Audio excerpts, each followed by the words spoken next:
Blog Talk Radio. Welcome to Family Law Talk. Family Law Talk. Presented by Kirk Stange of Stange Law Firm, PC. With offices in the Midwest. Stange Law Firm is a family law firm. Now, here's your host, Kirk Stange. Welcome to Family Law Talk. We've got an exciting episode here today. The title of the episode is Texting Your Lawyer, and this is based on an article on our blog, familylawheadquarters.com, dated July 18th, 2020, and the title of that article is Should I Text My Lawyer? So as a follow-up to the episode today, you can go on over to Family Law Headquarters, check out the article. There's more information in there, so it's definitely a good read. But here, again, is the topic, is texting your lawyer. Lots of clients want to text their lawyer. They text friends. They text family members. They're used to texting. It's quick. It's easy. The communication can be short. It can be pithy. It can be to the point. And so many clients are tempted to text their lawyer. And, in fact, they want their lawyer to text with them. And certainly some clients, will be upset if their lawyer will not text with them. And it's definitely true that communication with a lawyer really just vital. I mean, it is vital that clients have access to their lawyer, and that when they have questions, when they have concerns, they're able to get in touch with their lawyer and talk with their lawyer. But the question is of all the options out there in terms of communication, is texting really the best option? Is texting an effective option? And certainly every situation is different.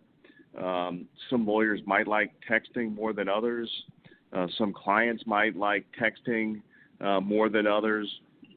But at the end of the day, I mean, just as a general rule, is texting a good idea? And the truth is there are some shortcomings and some potential problems in terms of texting your lawyer that many clients ought to think about if texting is their preferred way to communicate. And so let me go through these with you. First, texting is often short and to the point. That's why lots of clients like it. Text messaging, known as short message service, is, again, I mean, the goal is it's short, it's quick, it's pithy, but the reality is short to the point dialogue the best way to communicate with your lawyer? Maybe in some circumstances that might be true, but in a lot of circumstances, a lot of the legal advice a lawyer might want to give, I mean, it's going to be nuanced. It might require a lot of explanation. Might require something pretty in depth in terms of the communication itself. And so the question really is this quick and short and pithy communication? Is this really a good idea in the first place? And in a lot of instances, this short to the point communication could be counterproductive. It could result in some sort of breakdown in the attorney-client relationship because it's not in depth enough. Okay, so this could be one downside to texting. Another one is this, which is texting is not the most secured way to communicate.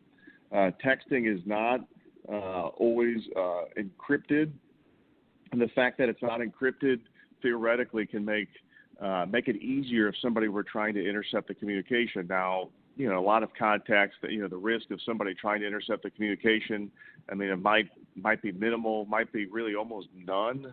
But when you're trying to communicate in a secure way so that others don't see what you're saying to your lawyer and they're not trying to get involved in terms of communication, which is privileged, if you're choosing communication methods, the lack of encryption can be problematic in terms of text messaging. The other concern in terms of text messaging is that if somebody gets access to an individual's phone, it could be really easy to pick up that phone, jump right to the text message chain, read it, see it. I mean, it's easily accessible. It's very visible. It's right there. And so the fact that it's easily visible, it's right there, and if somebody just picks up the phone, they might be able to see the communication. This can be troublesome as well because, again, individuals want to be able to talk to their lawyer, not have others see it. They want to be able to get candid advice from their lawyer. And the fact that text messaging can be easily viewed, can be problematic. And this could be more true for individuals still residing in the same home with their spouse that they're divorcing, which can be common. At the beginning of a divorce, both spouses still living in the same home, one party has not moved out. And so, do you really want to worry that if you set your phone down, theoretically, your spouse could pick up that phone and see that communication pretty easily? Again, most of the time, this won't happen. Most individuals have got a password lock on their phone, so their spouse wouldn't be able to pick it up and just see that communication. But there's still some risk there, and so that risk can be problematic as well. The other problem with text message communication is that it's hard to get that communication in the file. Lots of individuals, send emails.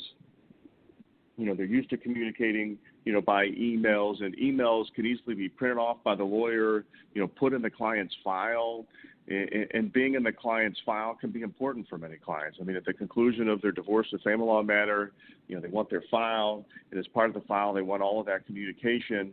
Well, with text messaging, it can be very difficult because, again, these communications are not easily printable. Like you almost, in a lot of instances, have to take a screenshot of it, print it, and then put that in the physical file.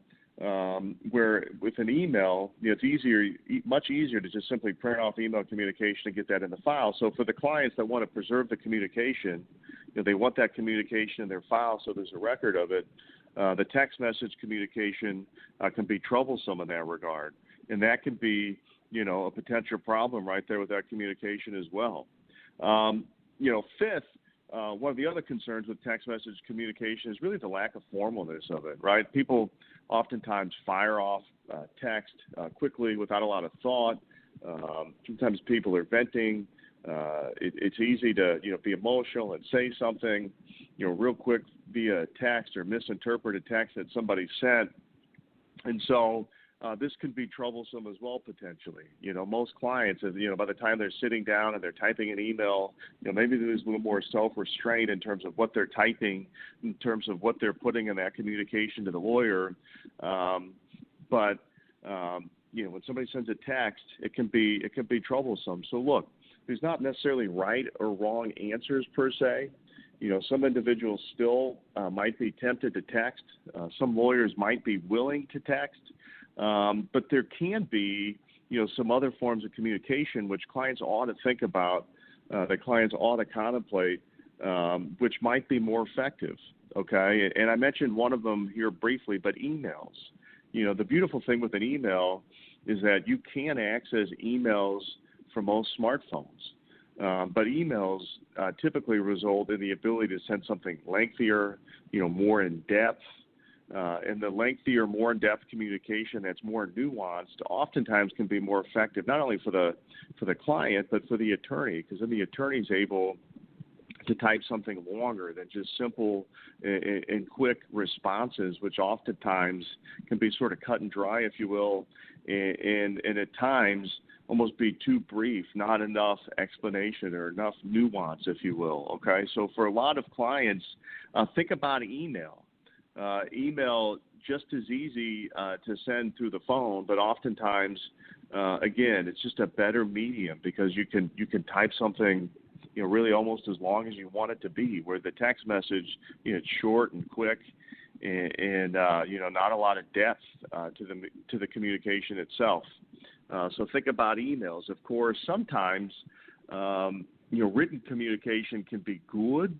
But sometimes other communication can be better. So, picking up the phone and calling a lawyer during business hours to try to get an explanation. Sometimes that voice, that interaction, which allows for a conversation where questions could be asked and the topic can be delved into deeper, can be better. For some clients versus sending a text, they might think about just setting up a meeting to meet their lawyer. So maybe they want to set an appointment, come in person.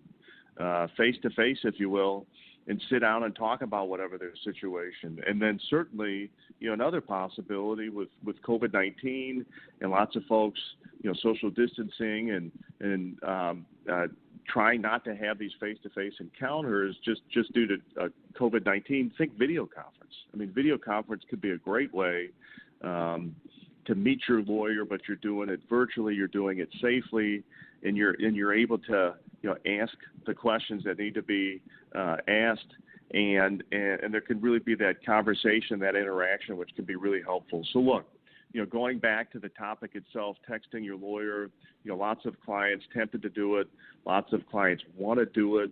I mean, there's really not a carte blanche rule that says you can't text your lawyer. But of course, this assumes you have a lawyer who's even willing to text, but if they're willing to text and you want to text, again, it's not necessarily wrong, but the question for many clients is again, is there a better way to communicate, a more effective way to communicate in a way that really advances the client's interest? And I think in a lot of instances, the answer to that is yes.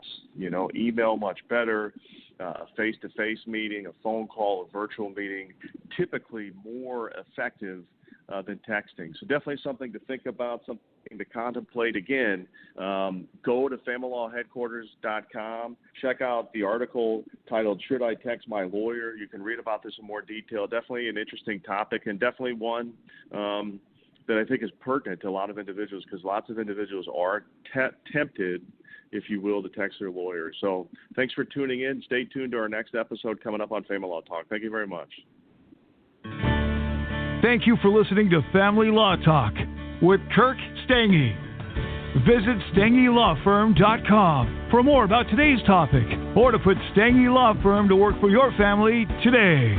The choice of a lawyer is an important decision that should not be based solely upon advertisements. Neither the Supreme Court of Missouri or Illinois reviews or approves certifying organizations or specialist designations.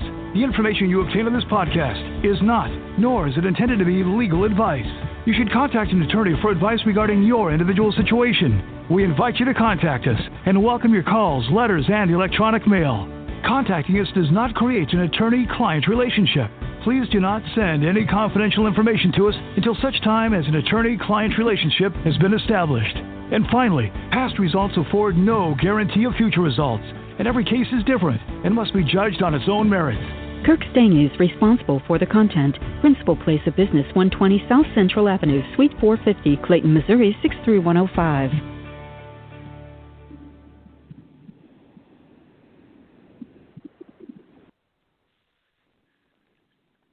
How's your money feeling? It's about to feel happier with a certificate from Happy Money's partner, Michigan State University Federal Credit Union. Elevate and increase your savings with 18-month terms and only a $500 minimum. And the happiest part? MSU FCU certificates yield 4.5% APY annual percentage yield. Now that's a happier side of money. Elevate your savings. Go to happymoney.com/MSUFCU. That's MSUFCU. Funds insured up to $250,000 by NCUA. The APY is accurate as of the 12/1/2023 dividend declaration date. Early withdrawal penalties do apply. Fees may reduce earnings on the account. Any monthly withdrawals or transfers reduce earnings. Judy was boring. Hello. Then Judy discovered ChumbaCasino.com. It's my little escape. Now Judy's the life of the party. Oh, baby, mama's bringing home the bacon. Whoa, take it easy, Judy. The Chumba life is for everybody. So go to ChumbaCasino.com and play over 100 casino-style games. Join today and play for free for your chance to redeem some serious prizes. ChumbaCasino.com. No purchase necessary. Void where prohibited by law. 18+ terms and conditions apply. See website for details.